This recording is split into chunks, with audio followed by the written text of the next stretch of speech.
Adilah pada kami tak bodoh, meski memang kami tak pandai. Tapi kami berjanji akan tetap mengkritik sesuai isi hati. Hei penguasa, ini kami rakyat jelata. Engkau ada untuk siapa? Hei penguasa, ini kami rakyat jelata. Mau sampaikan semua keluh kesah. Bekerjalah dengan hati, pakai empati. Jangan banyak intrik, apalagi bikin taktik. Bijaklah dalam membuat peraturan. Jangan sampai bikin aturan yang berat sebelah.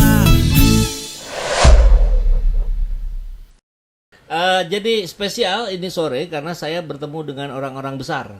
Oh betul. Besar. No doubt. Iya. Betul. Dan kalau sahabat Elmo masih ingat, tempo hari kita membahas tentang ada bule yang kok lebih peduli tentang kondisi bangsa Indonesia dibanding kita sendiri. Nah, ini Opa Yuri nih. Jadi tampaknya kita hari ini akan mendiskusikan soal yang tak kalah penting, Opa. Kang Rifki. Ya, ini tentang peradaban manusia. Wah, ini mengerikan sebenarnya dengan keberadaan artificial intelligence ya. Jadi rupanya AI hari ini sudah masuk ke seluruh lini kehidupan manusia, kalaupun tidak semuanya, mayoritas lah bisa dikatakan begitu. Betul. Tapi itu yang justru ingin kita diskusikan hari ini bersama Opa Yuri yang juga sebagai seorang aktivis pengamat sosial kebudayaan, bersama Kang Rifki pegiat psikologi, kemudian aktivis di Megamind ya. Betul, Kang. Dan ini saya mau coba awali ceritanya dengan sahabat semua bagaimana positioning antara teknologi dengan kearifan lokal ya, local wisdom. Ini tampaknya hari ini pertarungannya ada di situ gitu. Bagaimana peran-peran local wisdom hari ini dengan peran-peran teknologi yang saling bisa jadi beradu, bisa jadi berperang, atau mungkin berkolaborasi. Saya jadi ingat tadi sebelum mulai kita diskusi dengan Opa Yuri dari sebuah riset yang menunjukkan kejadian yang penuh dengan kisah trauma di Aceh, ya Opa ya, bahwa ternyata ada kisah di Aceh itu ada sebuah pulau kecil namanya lupa saya tadi apa namanya? Semuale. Semul. Ya, Semuale. Semuale. Ya, Pulau Semuale. ya. Nah, di sana pada saat kejadian tsunami itu ketika di Aceh jumlahnya sekitar 1/4 juta korban. Memang tidak bisa dibandingkan dari jumlah, tapi yang menarik adalah di satu pulau kecil itu yang jumlahnya sekitar 75.000 ya. 75.000 itu sangat sedikit sekali korbannya. Terhitung hanya 7 orang. Kenapa bisa terjadi? Padahal di Aceh ada early warning system yang sudah bersifat teknologi, tapi kemudian banyak yang abai. Tapi di pulau kecil itu hanya 7 orang karena ternyata mereka menggunakan local wisdom.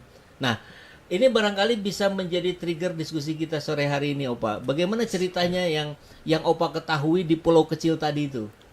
Ya itu luar biasa itu Pak. Terima kasih banyak ya. Saya senang banget ini kembali ke ruang diskusi hebat ini ya. Yang ini cerita dari Pulau Semuale itu inspirasi saya untuk desain dan kreasinya inisiatif dari Megamind. Mulai implementasi tahun ke depan namanya Museum Keliling untuk Mitigasi Bencana. Museum Keliling. Saya bawa presentasi itu ke acara internasional di Kagoshima, Jepang, November 2023 ya. 2023 ya. Dan di situ saya showcase-nya kasus ini, saya research dari research paper dari teman-teman dari Universitas Islam Aceh. Mereka ada banyak research tentang Pulau Semuale ini dan tradisi adat mereka ada namanya esmong. Esmongnya kayak mungkin bisa bilang kayak mantra atau poetry atau sesuatunya yang bisa looping semuanya manifestasi budaya mereka itu ya. Dari anak kecil, anak TK mereka suka main tentang lagu anak-anak masuk ke Esmong. Dari tari, dancing, musik, poetry, semuanya itu masuk cerita Esmong. Apa itu cerita Esmong? Seperti aturan atau SOP. Esmong bilang seperti ini, nanti kita bisa lebih spesifik kalau mau Google-nya Esmong itu, kata-kata Esmong itu. Tapi bilang seperti ini kira-kira. Kalau kamu merasa gempa bumi dan lihat air laut retrieving ke jauh Mundur itu gitu. ya mundurnya, Betul. mundurnya harus lari cepat ke tanah tinggi atau ke gunung. Itu cerita Esmong basicnya itu ya. Terus artinya orang dari pulau itu sangat familiarnya tentang dinamikanya tsunami. Ya, sudah masuk akarnya kuat di arifan mereka itu ya. Setiap hari, setiap aktivitas sosiokultural, setiap spasi, setiap ruang sosial mereka ada interaksi dengan cerita Esmong. Siapa tahu mungkin yang dulu, long time ago, ini Aceh juga punya arifan seperti local wisdom seperti itu.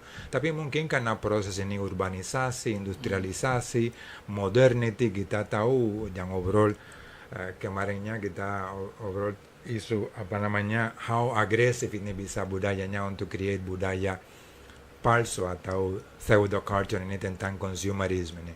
Orang dari pulau itu masih gaya hidup mereka lebih ke tradisional dan pola pikir mereka masih connect banget tentang arifan mereka punya. Harus efektif ini menurut saya ini. Kita nggak bisa deny teknologi is luar biasa, and dunia hari ini relied almost 100% tentang teknologi, tapi kalau kita punya local wisdom sangat kuat. Nah, local wisdom bisa menyelamatkan sebuah pulau kecil di Aceh ya. Betul.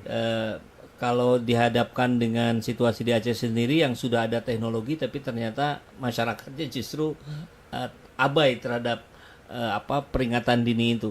Nah, bicara teknologi, bagaimana pemanfaatannya? Kan tadi Opa juga sudah menyampaikan itu hanya sekedar alat gitu. Tapi kalau bicara alat yang satu ini, machine learning, artificial intelligence, itu hari ini saya sih melihatnya ini sebagai sebuah ancaman di satu sisi. Tentu itu bisa kita anggap juga sebagai sebuah keberuntungan. Betul. Era hari ini kita semua terbantu oleh AI gitu. Tapi melihat begitu banyak profesi yang akhirnya bisa tergeser, katakanlah misalkan pengacara.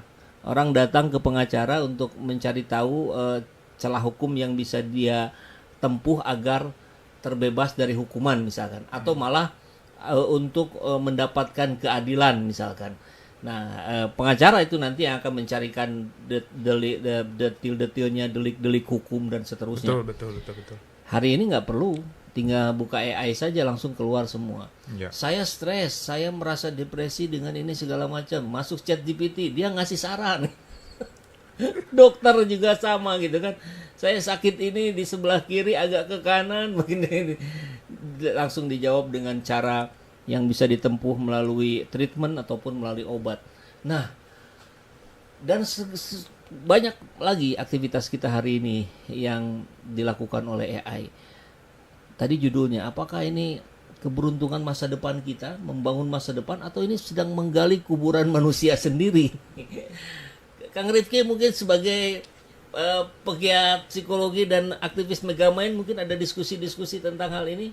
Iya Kang, soalnya memang tidak bisa dipungkiri bahwa sejauh ini banyak keunggulan yang justru terekspos ya. Maksudnya begitu banyak bantuan yang memang sangat memudahkan manusia, dari mulai teman-teman yang masih sekolah, bahkan yang tidak sekolah pun menikmatinya.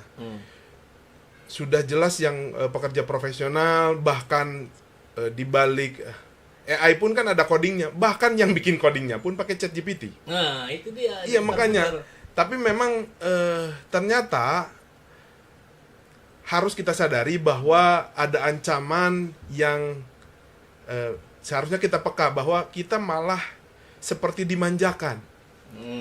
Kita seolah-olah kita dibuat tergantung oleh AI ini, yang sebenarnya harusnya kita pun masih harus melatih diri sendiri kan ya. Apapun yang harus kita lakukan, kita harus benar-benar membuat diri kita terlatih untuk menguasai sesuatu, karena memang ada tantangan yang menunggu kita di depannya. Nah, tapi ternyata zaman semakin maju dan tantangan pun ke depan semakin maju. Tapi masalahnya manusia malah memilih untuk tergantung, bukan melatih diri untuk lebih jago untuk tantangan yang lebih di masa depan. Maksud Kang Refki, apakah ini artinya masyarakat kita ini belum bisa memahami fungsi dari kecerdasan yang dibuat oleh AI kah? Atau sebetulnya ini proses yang alamiah, nanti pun semuanya akan tergantung pada AI seperti hari ini kita tergantung pada handphone gitu. Ya, betul. Ya sebenarnya kalau dibilang natural memang natural, karena mau tidak mau ketika ada kemudahan ya sudah kita manfaatkan gitu ya. Cuman memang di beberapa artikel dan di beberapa penelitian ilmuwan ada kecenderungan yang membuat ilmuwan ini merasa khawatir karena kedepannya tantangannya semakin besar, tapi kita semua malah termanjakan, dan memang itu sudah naturalnya seperti itu. Oleh karena itu sekarang banyak penelitian yang memang menjelaskan bahwa kita harus mulai kembali lagi melatih diri sendiri, karena di depan tantangannya lebih besar, tapi kitanya malah belum sadar ya, kita masih menikmati kemajuan ini loh gitu. Nah, jadi sekarang malah ada beberapa tren dari peneliti global bahwa kita harus kembali lagi melatih diri, kita harus kembali lagi mengasah diri, tahu lagi seperti tadi yang di Aceh, kita harus tahu bahwa ada local wisdom yang sebenarnya itu sudah menjadi bentuk latihan alamiah untuk kita dimanapun tempatnya, karena mengikuti kontur lokalnya juga gitu Kang.